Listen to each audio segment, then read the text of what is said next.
Today I'm going to talk to you about some of the different types of clients that hire illustrators and some of the pros and cons that go along with each of them.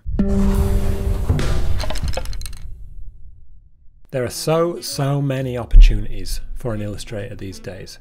We tend to think of the big three as being editorial, publishing and advertising, but that doesn't really scratch the surface of all the possibilities that are out there. I'm regularly surprised by the range of different requests we get. You can have a very interesting and varied career as an illustrator if you keep an open mind and take opportunities where you can. You never know what project will lead to where, or what will come from a particular project that you're working on. You might have a particular image in your mind of what you'll be working on as an illustrator. Maybe you imagine yourself working on children's books or editorial work. But if you only do one of those things for the whole of your career, you'll get bored and you'll struggle financially unless you happen to have a big break with a book. I am a firm believer that you should take as many opportunities as you can when you're a new illustrator, because any one of them could lead you down a completely unexpected and rewarding path. You don't know until you try. There are a couple of caveats to that. You shouldn't work on projects where the client is taking advantage of you, and for the most part, the projects you do work on won't lead to anything amazing. But working on a variety of projects in a variety of different areas will give you a varied and interesting portfolio that will appeal to more different kinds of clients, which in turn will lead to more opportunities. I've got a list of about 25 different areas that an illustrator could work on in this video. Not all of them will apply to everyone, but even if you can work on projects in 6 or 7 of these different areas, you'll never be bored. You'll have a really interesting mix of long and short projects, some well paid, some not so much. Your work will be seen in all different places and by all different kinds of people. There'll be some projects you do just for the money, but there'll also be projects that you can be incredibly proud of. I'll get into the list now. If you haven't subscribed yet, please do, and feel free to add any more areas you can think of to the comments. This is not a complete list, but I'm guessing there will be some things in here that you haven't considered before. Editorial, magazines and newspapers. This is a tried and tested path into the illustration world. There's a regular demand for illustrators in magazines and newspapers. It's where a lot of illustrators get their first jobs. These clients tend to be more willing to take a chance on newer artists because the fees are relatively low and there's a quick turnover for weekly or monthly magazines. There's a massive range in magazines too. You can go from small local publications to international big names like the New York Times or Time magazine. Even in editorial, you usually have to work your way up the ladder from the low-paying magazines to the big names. It might be relatively easy to get into some magazines, but you might not get a shot at the big names until you've got a few years of experience under your belt. Editorial is a good route into illustration, but you will likely work for magazines for the whole of your career. Within magazines, there's a whole range of subjects too. There are magazines and blogs for just about any subject you can think of. So although magazines will generally be at the lower paying end of clients, you should make every effort to get into editorial illustration because there's regular, interesting work there. Publishing. Publishing also covers a lot. You've got your kids' books, comic books, educational books, which usually have their own publishers. There's illustrated books for adults, like cookbooks, for example. Then you've got book covers, which is like a whole world of its own. There's a massive range in fees in publishing, and book covers, depending on the publisher, a book cover in the UK might range between £600 to £2,000. In the US, a bit higher, like $1,500 to $4,000 for a full wraparound cover. Educational books don't tend to pay all that well, so they work with a lot of newer illustrators. If you go into a bookshop and look around at all the illustrated books you can find, just make a note of all the publishers and any you think that are appropriate for your work. Get in touch. Book projects are long, mostly underpaid for the amount of work you have to deliver. It's hard work, but very rewarding when you see the final product. Book covers are a staple part of an illustration career, I think. Just like editorial, you might be working on book covers regularly for the whole of your career if you're lucky. Advertising. Working with advertising agencies is really a gateway to working with all different kinds of clients that want to advertise their services or products. Could be a mobile phone company, could be a vodka brand, could be food, could be a car. It tends to be the bigger, more famous brands that work with advertising agencies. your big recognizable names. These are the companies that can afford to work with an advertising agency, which I'm guessing is quite expensive. That means there's bigger budgets available for illustration too. It's great working in advertising because you, generally speaking, get paid a lot more for your work, and you get to add the world's best brands to your client list. Projects can be long or short, sometimes very short. Sometimes the actual amount of work is relatively small, but if the illustration is going to be used worldwide, the license fee is very large, and that's a great position to be in. With advertising, your work could appear on out-of-home adverts like billboards, posters in airports, digital displays in the subway, and that kind of thing, or it could be on TV or in the cinema, or even just online ads. There's lots of more unusual applications too, like the signs of buses or taxis. An advertising campaign can run for a few days up to several years. A lot of clients work with advertising agencies. That's the same with marketing agencies or more general design agencies too. A lot of the other things I'm going to list next might work through an advertising agency, or they might not. For example, a sports brand might work on a campaign through an advertising agency, or they might have an in-house agency that can do it without the aid of an advertising agency. They might do both.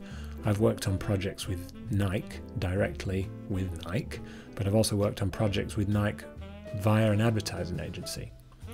Marketing agencies operate in much the same way, as do general design agencies. A general design agency might work on some of the more local campaigns a big brand might do.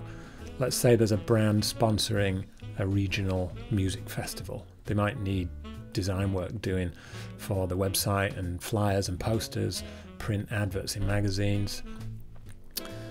That's probably not going to be an exciting enough project for a big advertising agency to take on, but a general design agency would take that on and deliver lots of different bits of design work. So it really pays to introduce your work to different kinds of creative agencies. Chances are they won't have a job for you there and then, but if your work is good, they might think of you when the right job comes along.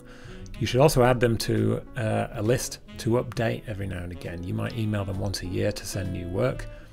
With the best will in the world, and even if your work is good, you'll get forgotten if you don't stay in touch. If a person likes your work one year, they might not be working at that same company a year later. So if you can identify an art buyer at an advertising agency, or a designer or a creative director at other kinds of agencies, send your work to them, not to the receptionist at the general email address. You may or may not get a reply, but there are thousands and thousands of creative agencies in the UK alone. There's plenty of them to introduce yourself to. If I was doing it, I'd probably Google design agencies in major cities first and start there. London is obviously the hub, and most of the big ad agencies are there, but you might prefer to start with marketing or design agencies in Liverpool or Leeds or Manchester or Birmingham, and see if you can get a bit of feedback along the way. If you can find and introduce your work to 10 design agencies in 10 major cities, you could do very well, assuming your work is good enough, which it might not be at the start, but it will be one day. Those creative agencies will work for a variety of clients, like charities, hotels, shopping centres, the organisers of sports events, food and drink manufacturers for packaging, marketing, supermarkets, corporate clients, and lots more. But what's to stop you getting in touch with those companies directly too? Some of them, especially the bigger ones, will have their own creative teams for marketing and communications. The right contacts might be harder to find for the big companies going direct like that, but it's not impossible. Some charities use a lot of illustration to give a friendly face to the organisation. If you like illustrating children's books, maybe you can find appropriate children's charities. Often hotel groups will have a hotel magazine that might use illustration. Their restaurants might have illustrated menus. They might even brand their own products, shower gel and shampoo, that kind of thing. They'll no doubt have events throughout the year too. Shopping centres might be more seasonal work. I see a lot of illustrated Christmas campaigns every year. Now that I think about it, zoos use a lot of illustration. They all sell products in their gift shop. They all have a map of the zoo, a lot of them illustrated. They might even have illustrations of the animals by the cages. They might have cafes with illustrated menus, and if they use illustration in the zoo, they'll probably use it on their website too. When Wimbledon or the World Cup or the Olympics rolls around, there's always a demand for sports illustrations. When it was announced that the Olympics would be in Japan, I can't count the number of clients that got in touch to ask about manga artists. Not exactly thinking outside of the box, but if you draw in a manga style and there's an event in Japan, you could clean up. Food and drink is a massive area for illustrators. I already mentioned cookbooks, I think, but what about packaging? Take a look in any supermarket and see how many illustrations of food are used on packaging. Tea bags, Coke cans, olive oil, cheese, beer cans, chocolate, peanut butter, wine, dog treats. That's just from looking in my own cupboards. You can make a whole career just working on food products if you're good at it. Some of those food brands do advertising and marketing too. There's a lot of possibilities in food and drink. While we're talking about packaging, perfume and cosmetic products are treated in much the same way a lot of the time. If a product is made to smell like oranges, they might want an illustration of oranges on the label. Corporate clients, this is big businesses, in the past might have been pretty formal and boring, but that's not the case anymore. They want their websites to look good and attract younger clients. Illustration is a great way to do that. Could be insurance or banking or manufacturing. Insurance and banking are constantly advertising. There are a lot of opportunities there. If you can draw portraits, you could be hired to draw portraits of the company employees for their website or for their annual report. Because big companies produce annual reports for their shareholders every year. I've seen some really surprisingly creative annual reports. Ted Baker once did a report covered with fake grass with lots of nature illustrations in it. It was quite good. If you work for a company with complicated processes, you might illustrate a step-by-step guide to use a product or a service. The possibilities are endless. If your work is suitable for animation, you could introduce your work to animation studios. Again, there are thousands of them. That goes for app developers too. Think about how many games there are just on your phone that use illustration. If you're good at drawing, you might like to try out storyboarding. You could work for TV companies storyboarding adverts or for ad agencies making animations. Some of those jobs might be in-house or freelance. If you are good at drawing, maybe you can get into live events, fashion illustration for example, or corporate events where the organisers want drawings of products made live at the event, or even directly customising products like shoes or handbags. If you can paint, maybe you can get into the mural space. Lots of hip, cool officers want murals painted on their walls. Maybe you want to get into clothes or textiles. I would say t-shirts are the lowest rung on that ladder, but there are plenty of pattern designers making designs for use on curtains, cushions, scarves, blankets, etc. Then those designs are bought and produced by big supermarkets or department stores. T-shirt designers tend to be young people with limited funds for their business. It's kind of a cool business to have for a young person, but it's far from being original, so they face a lot of competition. They want the best designs for the lowest fee. And it can be fun to do a few every now and again, but it's not really lucrative if that's all you do. You could work on greetings cards. Some of the bigger companies will hire illustrators full-time to work on greetings cards. This will mean they own the rights to all your designs, so it might not appeal to everyone. But there are some smaller boutique greetings cards manufacturers like Wrap, Red Cap Cards and Oh Dear that hire freelancers or license their designs and pay royalties on sales. Medical companies, pharmaceutical companies and tech companies have complicated products and services that need explaining to regular people. Sometimes illustration or animation is the only way they can do it effectively. And these companies tend to pay quite well. Think about the big tech companies like Dropbox, Slack, Google, Facebook. They all love illustration.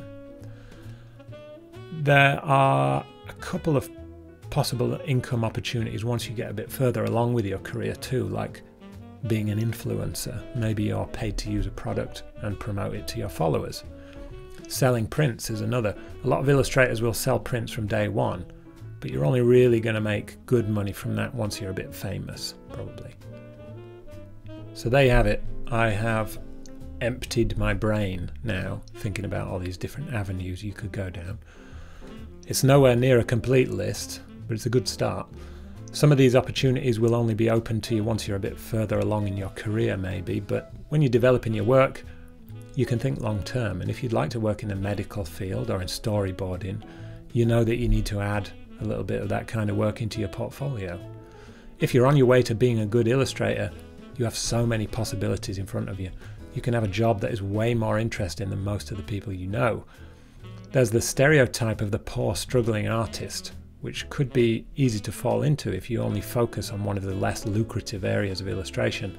But if you keep an open mind and explore lots of different opportunities, you could be making good money too. If you only work for magazines for your career, you'll find it hard to make money. If you work for a mix of magazines, tech companies, publishers, animation studios, hotels and supermarkets, you'll do a lot better financially. Think about which ones you like the sound of and aim at them and try your best. Even if you don't reach them, other opportunities might present themselves to you. If you only aim at magazine illustration, you'll mostly only get magazine illustrations. Good luck!